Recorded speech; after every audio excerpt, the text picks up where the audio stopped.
सभी भक्तों का हार्दिक स्वागत है। आज कक्षा का आशा करता हूँ आप सभी लोग ध्यान से सुनेंगे।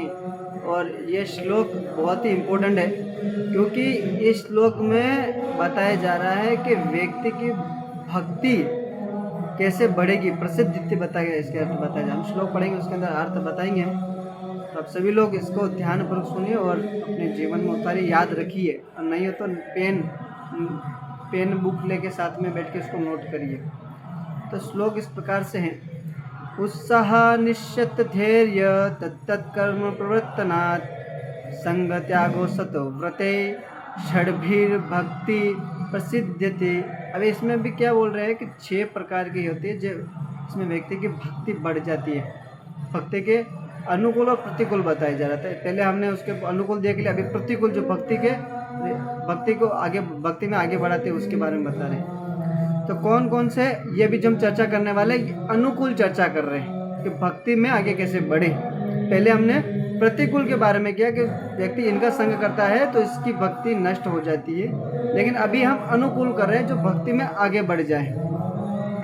तो पहला क्या है, उत्साह होना चाहिए व्यक्ति को भक्ति में। अभी उत्साह कैसे समझेंगे इसे।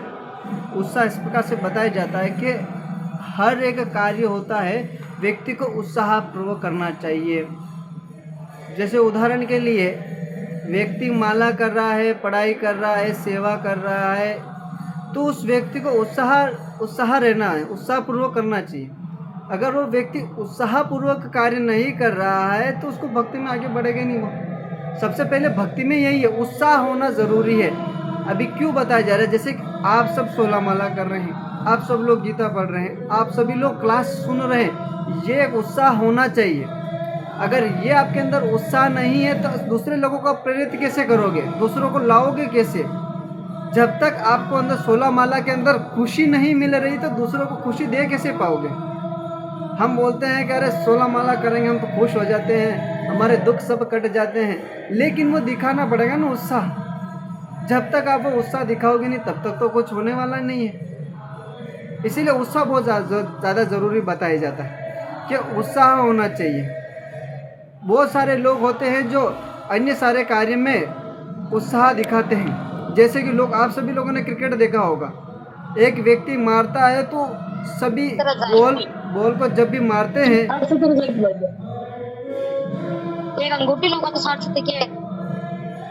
तो बोल रहे हैं कि यहाँ पे क्रिकेटर जब एक बॉल को मारते हैं तो बॉल भागते तो सारे लोग एकदम रह जाते हैं, क्या बोलते हैं इसको, होशियार हो जाते हैं कि बॉल हमारी तरफ तो नहीं। और जैसे आते दौड़ने लगते हैं, एक ही दौड़ता है एक व्यक्ति जिसके पास बॉल जाएगी, लेकिन उस समय सब तैयार हो जाते हैं, दौड़ने लगते हैं। तो ये सब लोग उतना उत्साह के साथ उस क्रिकेट के पीछे, बॉल के पीछे भाग रहे हैं, खेल रहे हैं, क्योंकि उनको उत्साह है, इतना प्रयास कर रहे हैं वो, है ना।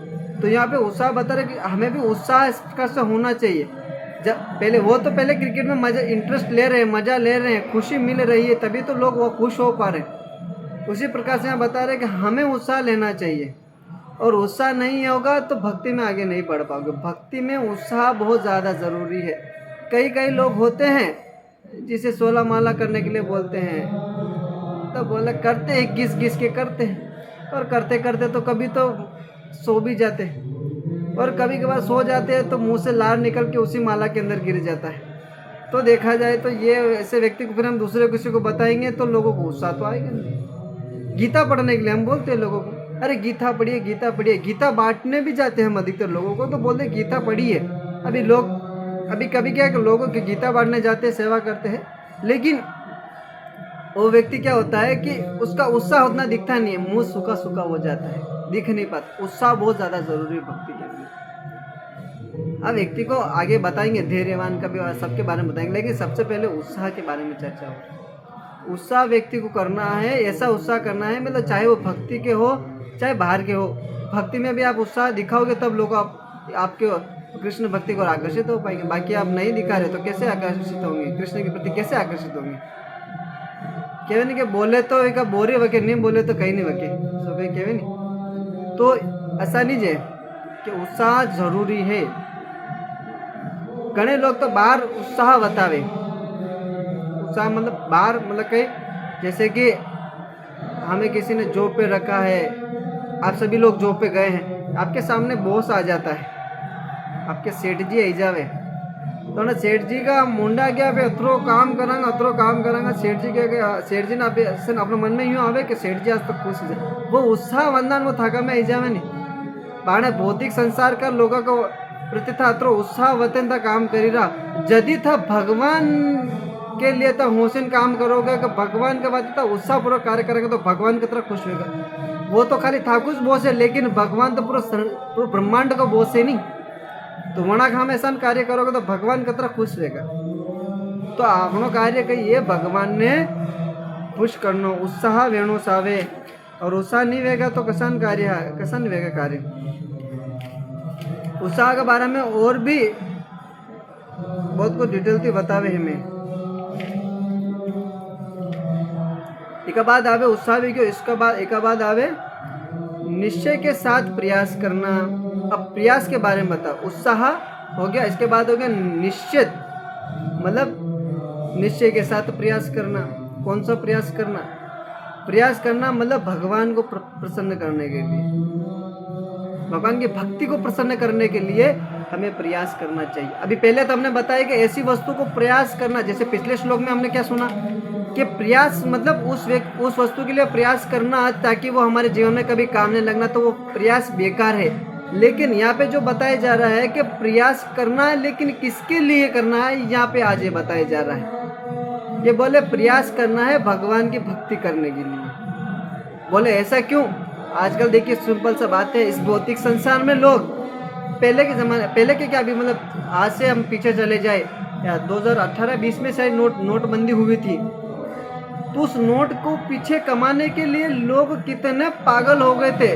पहले लाल नोट के लिए पीछे भागते थे, अभी पता नहीं हरा नोट के पीछे भागने लगी। तो नोट तो बंद हो गया ना, ये तो पहले तो गुलाबी नोट जो बंद हो गया, अभी कौन सा नोट का चल रहा? हरा नोट जो 500 का है। 2000 का नोट बंद हो गया, 500 का नोट चलने लग गया। तो लोग ऐसे नोटों का प्रयास कर रहे हैं जो कमाने के लिए कर रहे हैं, जो कि इसी जीवन तक सीमित है। अगर ये उत्साह आप नोटों के पीछे देखिए, अभी व्यक्ति पूरा दिन कार्य करता है। सिंपल सा उदाहरण के लिए समझ लीजिए, आप सभी लोग जॉब जाने वाले हैं, जाते हैं ना, पूरा महीना जी जान लगाते हैं, पूरा महीना भरने के लिए कार्य करते रहते हैं, और उसके लास्ट में इच्छा क्या होती है कि बस कब पैसा आएगा, कब 7 तारीख होगी, कभी 1 तारीख, कब 1 तारीख, कब 15 तारीख होगी। तो अपना निश्चय, मतलब ये बोल रहे हैं कि वहाँ पे प्रयास ऐसा करते हैं लोग। अगर मतलब नोट कमाने के लिए पीछे आप इतना प्रयास कर दिया है कि आप भूल चुके हैं भगवान को छे, है ना। तो सोचिए अगर भक्ति में हम यही प्रयास करेंगे, यही माला करेंगे इसी उत्साह के, उसी प्रयास के साथ कि बस कि कृष्ण को प्राप्त हो जाए, और ये प्रयास होना चाहिए कि यह आपके हृदय में ये भाव होना चाहिए, कृष्ण मेरे हैं और कृष्ण मेरे हैं और मैं कृष्ण का हूँ, ये भाव होना चाहिए। लेकिन हमारा प्रयास ही गलत चल रहा है। हम भौतिक संसार के नोटों को प्राप्त करने के लिए 1 महीने तक हम पूरा कार्य करते हैं, तब हमारे हाथ में 5 से 7 या 10 से 15 हज़ार रुपये हमारे हाथ में आता है। अभी ये देखिए कि अभी वहाँ पे इतना मेहनत करना पड़ रहा है। यदि यही मेहनत आप कृष्ण के लिए करते हैं तो वो कितना आगे चला जाएगा, भक्ति में कितना आगे चला जाएगा। बोले कि ये जो धन है, भौतिक संसार का धन क्या है?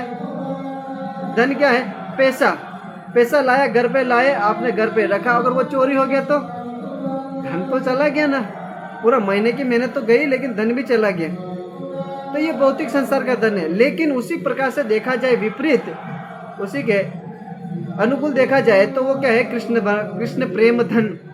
जैसे मीराबाई कहती है, पायो जी मैंने राम रतन धन पायो जी मैंने राम रतन धन पायो। देख मीरा क्या बोलती है कि पायो तो मैंने राम रतन धन पायो।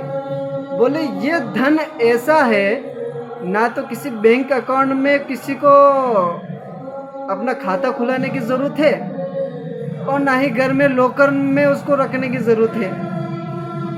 तो बोले ये जो कृष्ण धन है, ये कृष्ण प्रेम धन है, चाहे व्यक्ति से चोरी करके ले जाए वो व्यक्ति को कभी घाटा होगा ही नहीं। जैसे मेरे पास कृष्ण प्रेम है और कोई कृष्ण प्रेम ले जाए तो भी उस व्यक्ति जो ले जाने वाला ना तो उसको घाटा होने वाला है और जिसके पास कृष्ण प्रेम है उसको घाटा होने वाला है। तो समझ रहे कृष्ण प्रेम के बारे में बता रहे कि क्या क्या बता रहे। तो प्रयास करना, धन के पीछे तो प्रयास करें, लेकिन यदि कृष्ण के लिए प्रयास करेंगे तो कृष्ण कितने प्रसन्न हो जाएंगे, कृष्ण हमसे कितना खुश हो जाएंगे। क्योंकि एकमात्र देखिए, आप सभी लोग काम करते हैं तो बॉस को प्रसन्न करने के लिए कार्य करते हैं, लेकिन यही प्रसन्न आप भगवान को प्रसन्न करने के लिए करेंगे, यही कार्य भगवान को प्रसन्न करने के लिए करेंगे तो भगवान कितने खुश होंगे। तो इसीलिए यहाँ पे बताया जा है प्रयास, ऐसा प्रयास करना चाहिए जिससे भगवान प्रसन्न हो जाए। और ऐसा प्रयास, यहाँ पे ऐसी प्रयास की बात कर रहे हैं, माला भी इसी प्रकार से करना है कि भगवान हमसे प्रसन्न हो जाए, ये प्रयास होता है। भगवान हमेशा अपने भक्तों को प्रयास देखते हैं, है ना, सिंपल सा है। जो लोग प्रयास कर नहीं रहे हैं तो वो व्यक्ति को भगवान जो व्यक्ति अभी जो लोग खाना बनाते हैं, खाना बनाने के लिए व्यक्ति को प्रयास करना ही पड़ेगा। क्या प्रयास करना पड़ेगा? किचन में जाना पड़ेगा, गैस जलाना पड़ेगा, आटा लगाना पड़ेगा, सब्जी बनाना पड़ेगा, दाल बनाना पड़ेगा। ये प्रयास करेंगे तभी तो वो खाना पकेगा, और खाना पकने के बाद उसे खाएंगे तभी तो हमें फल मिलेगा, तभी तो आनंद मिलेगा।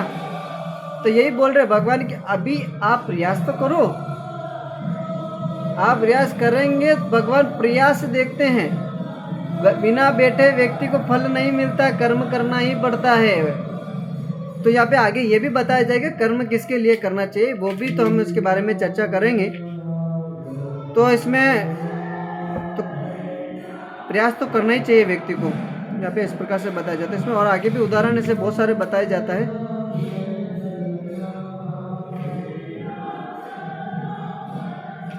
और आगे पढ़ते हैं हम, एक और लेते हैं। 2 हो गए हमारा, उत्साह हो गया, निश्चित हो गया। उसके बाद आ गया है धैर्यवान, तत्त कर्म प्रवर्तनात्। तो यहाँ पे क्या है, धैर्यवान के बारे में बताया जा रहा है। अभी धैर्य क्या है? अभी धैर्य ये है कि आपको, जैसे अभी हमने यही उदाहरण फिर से हम ले लेते हैं। धैर्य, जब पूरा महीना हम काम करते हैं तो हमें धैर्य होता है कि लास्ट में हमें पैसा मिलेगा। तो 1 महीना हम धैर्य करते हैं ना, किसके लिए पैसा मिलेगा, कार्य करते हैं कठिन। धैर्य, ये धैर्य मतलब वेट करना, इंतज़ार करना कि पूरा महीना होगा उसके बाद हमें सैलरी मिलेगा। लेकिन भगवान की भक्ति में ऐसा नहीं है। क्या नहीं है, क्यों नहीं है? क्योंकि भगवान का नाम यदि कोई व्यक्ति लेता है उस व्यक्ति को तुरंत ही लाभ मिल जाता है। अभी तुरंत ही लाभ कैसे? बोलते हैं कि यदि कोई व्यक्ति भगवान का, हरि का नाम लेता है तो व्यक्ति को ऐसा नहीं है कि व्यक्ति नाम लेगा तो उसका पाप कटेगा नहीं। बोले पाप तुरंत कट जाता है। बोले कैसे कटेंगे? बोले कौन कौन इस पाप को काट सकता है? हम तो ऐसा कह सकते हैं, भगवान से प्रार्थना कर सकते हैं, प्रभु हमने तो बहुत प्रयास किया है, हम तो बहुत सारे पाप किया है, और इतना पाप किया है कि इस पाप को धुलना तो हमें लगता है असंभव है। लेकिन यहीं पे कृष्णदास कविराज गोस्वामी कहते हैं, पापी तापी जपी लो हरि नाम उद्धारी लो। तो बोल रहे हैं कि कितना भी बड़ा क्यों ना पापी हो इस भौतिक संसार में, कितना ही पाप क्यों नहीं कर चुका हो, कितना ही वो व्यक्ति मदिरा पानी क्यों ना किया हो, कितना ही व्यक्ति वो स्त्री संग क्यों ना किया हो, कितना ही बड़ा व्यक्ति वो जुआ क्यों ना खेला हो, कितना ही बड़ा व्यक्ति जो नशा न किया हो, पूरे ये चारों नियम के व्यक्ति धज्जियाँ उड़ा रखी है उस व्यक्ति ने, वो व्यक्ति कितना भी बड़ा पापी क्यों ना हो। लेकिन यदि कोई व्यक्ति अपने जीवन में कृष्ण नाम को जोड़ देता है, कृष्ण को जोड़ देता है, तो उस व्यक्ति को तुरंत ही उसके सारे पाप है जो नष्ट हो जाते हैं। तो ये धैर्य होना चाहिए कि बाहर के लोग इतना कार्य करते हैं तो ये धैर्य होता है, लेकिन यदि कृष्ण नाम लेते हैं तो वो तुरंत ही का फल देता है। तो यहाँ पे धैर्यवान का अर्थ यहाँ पे ये बताया जा रहा है, धैर्य। और यहाँ पे आगे बताया कि धैर्य तो होता ही है, लेकिन धैर्य तो होना चाहिए, लेकिन साथ में कर्म भी करना चाहिए। यहाँ पे कर्म की बात आया है तो हम स्पष्ट यहाँ पे एक बात, इसमें श्लोक तो आता है लेकिन मैं श्लोक को भी मैं निकाल रहा हूँ उसको।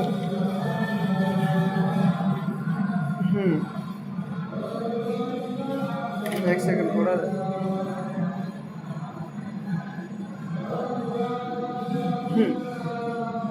यहाँ पे बोल रहे कर्म के बारे में भी हमें, धैर्यवान होता है व्यक्ति, धैर्य काम करता है, अपने कर्म करते रहो। धैर्यवान मतलब भगवान का नाम भी ले तो अपना कर्म भी करते रहो। लेकिन अभी यहाँ पे स्पष्ट बताया जा रहा है कर्म किसके लिए करना चाहिए। हमें सभी लोगों को कर्म करने की फुल छूट है, सभी व्यक्ति अपने अपने कर्म कर सकते हैं, लेकिन उसको फल की चिंता नहीं करना चाहिए। भगवान स्पष्ट कहे कृष्ण भगवद गीता में, हे अर्जुन आप तो कर्म करो, फल की चिंता मत करो। तो ऐसे कैसे? तो बोले पूरे दिन भर हम क्या दान की जावा, दान मतलब क्या दान का लसन निकालवा जावा या अन्य कई प्रकार के कार्य करा जावा। तो वर्ण में कही है कि व्यक्ति पूरा धन प्रयास करे विने केवे बस को धन गधेड़ा जो काम कर जे, लेकिन जो हाथ का जो 250 रुपया मिले, जो 300 रुपया मिले, जो खाली बन बिहारी प्रभु जी ने यानी प्रभु जी ने दी दो जो, तो यूँ करा के तो थाने किसान ठेस पहुँच। अरे नहीं यार ये आसान किसान। तो स्पष्ट यूँ है कि था कर्म करी सको लेकिन फल की चिंता नहीं करनी चाहिए। या भक्त ने एक इच्छा वेणी सावे, यह वेणी सावे अगर व्यक्ति अपने क्या मुँह तो कर्म भी करूँगा, मुँह फल भी प्राप्त करूँगा, तो इमें यूँ कहवे कि व्यक्ति ने भोक्ता नहीं, इन्हें कहवे भोक्ता मानी जावे। अपने आप को व्यक्ति भोक्ता मानने लगता है। भोक्ता मतलब अपने आप को स्वामी मानने लगता है, और स्वामी नहीं होना है हमें, तो स्वामी का दासों का दास होना जरूरी है। जैसे कि मेरा नाम बन बिहारी दास, मेरे नाम के पीछे दास लगा हुआ है, आप भी दास हो, मैं भी दास हूँ। और बोले दास लगाना जरूरी क्यों है?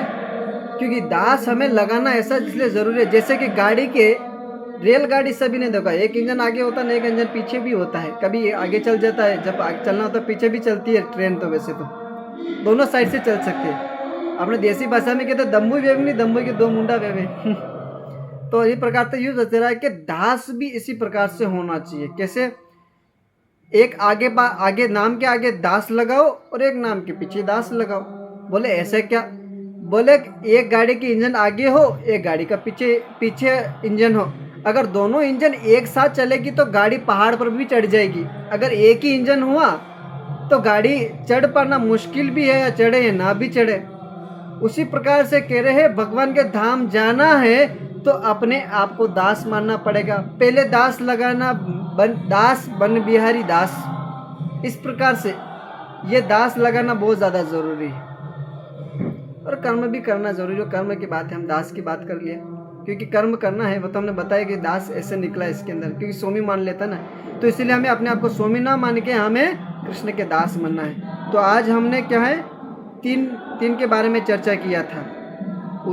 अभी तो हमने उत्साह के बारे में चर्चा किया था, फिर निश्चय के बाद किया था, उसके बाद धैर्यवान के बारे में तीन की चर्चा किया। तो ये तीन की चर्चा हमने किया, तो आप सभी लोग उसको अच्छे से याद रखिए। आपसे फिर कल क्लास में पूछा जाएगा। हरे कृष्णा। किसी कोई भक्त का प्रश्न है तो कह सकते हैं।